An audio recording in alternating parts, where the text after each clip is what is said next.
आप हर एक मिनट को 5 से गुना कर दो, क्योंकि आप जितना टाइम मुझे दे रहे हो उसमें 5 गुना करके आपको मैं नंबर दूंगा। तो घबराइए नहीं, आपको कैसे मैं 5 गुना करके नंबर दूंगा वो सारा डिटेल्स इस वीडियो में बताता हूं। मैं आपको लाइव प्रूफ दिखाता हूं कि किन छात्रों को नंबर ज़्यादा आता है और कैसे लिखने वाले छात्र को एग्जामिनर ज़्यादा नंबर देते हैं। तो अगर आप इस वीडियो से जुड़ गए हो तो देर किस बात की, आप भी उठा लो इससे 25 और 30 नंबर। एकदम गारंटी के साथ मैं 25 से 30 नंबर बताऊंगा आपको, और कैसे आपको लिखना है और आपको कैसे क्वेश्चन बनाना है, सब हलवा लगेगा आपको।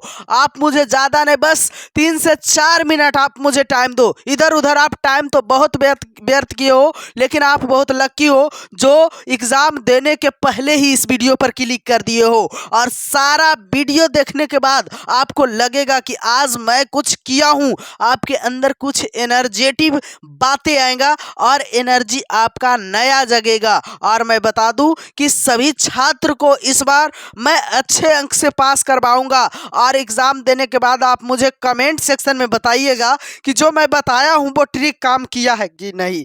तो मैं बता दूं मेरे प्यारे साथियों कि आपको एग्ज़ाम सेंटर में पहला ऐसा गलती नहीं करना है जिससे एग्जामिनर आप पर गुस्सा करे। सबसे पहला गलती ये नहीं करना है कि आपको नीला और ब्लू पेन के अलावा कोई भी दूसरा पेन नहीं लेकर के जाना है एग्जाम सेंटर में।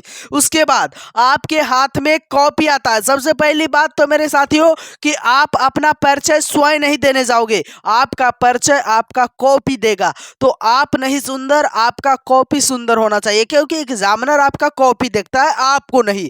आपको न तो वो कभी देखा और न ही आपको वो पहचानता है। तो आपका कॉपी को सुंदर बनाना होगा, स्मार्ट दिखना चाहिए आपका कॉपी, क्योंकि जो वहाँ स्मार्ट दिखेगा, जिसका कॉपी स्मार्ट दिखेगा वो यहाँ स्मार्ट बनेगा, क्योंकि किसी को तो वहाँ कोई पहचानता नहीं है। तो आपको पहले आपका कॉपी सुंदर और स्मार्ट होना चाहिए, है ना। तो कितना बच्चा अनाप शनाप लिख देते हैं, तो क्या उससे भी एग्जामिनर नंबर दे देते हैं, रिक्वेस्ट वगैरह लिख देते हैं? तो नहीं मेरे साथियों, अगर आप किसी भी प्रकार का रिक्वेस्ट और गलत बातें लिखते हो तो आप तो फेल के श्रेणी में पक्का चले जाओगे। तो इसलिए रिक्वेस्ट आपको नहीं लिखना है। और मेरे प्यारे साथियों, आपको मैं बता दूं कि कॉपी को आपको सुंदर बनाना है।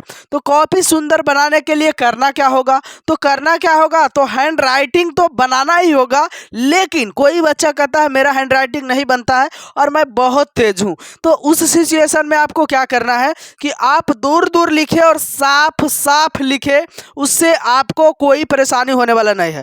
लेकिन हाँ, जो प्रश्न आपको आता है उसे पहले आप बना ले, उसमें देरी ना करें। सबसे पहले जो प्रश्न आपको आता है उसी को आप क्लियर करो। 2 4 5 पेज में आप जो प्रश्न आता है उसको आप क्लियर कर लो, क्योंकि फर्स्ट वाला देख करके एग्जामिनर आपको पूरा नंबर दे देंगे। कितना बच्चा पीछे का इधर उधर लिख देते हैं, जिससे एग्जामिनर नाखुश होकर के आपको नंबर नहीं दे पाते हैं, क्योंकि एग्जामिनर को कॉपी चेक करने का पैसा मिलता है।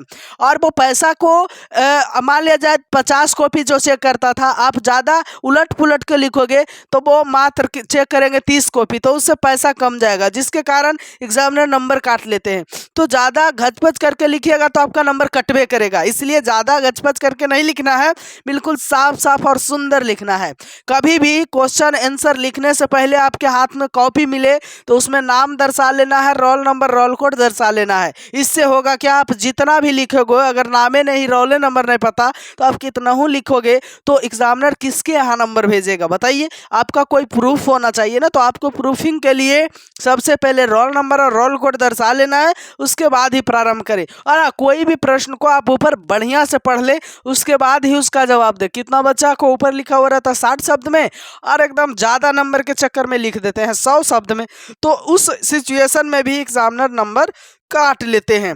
तो वैसा आपको नंबर को नहीं कटवाना है और वैसा गलती आपको नहीं करना है। हम आपको बार बार गाइड करता हूं कि आपका भविष्य क्या बात है, आप भविष्य में कोई भी कदम उठाएं तो सोच समझ करके उठाएं। अगर गलत कदम उठाते हो तो आपका भविष्य आगे का खराब हो सकता है। तो नहीं खराब हो, इस कारण से मैं समय समय पर आपको बातें बताते रहता हूँ। और कोई भी चीज़ में आपको दिक्कत हो तो कमेंट सेक्शन में ज़रूर बताएं।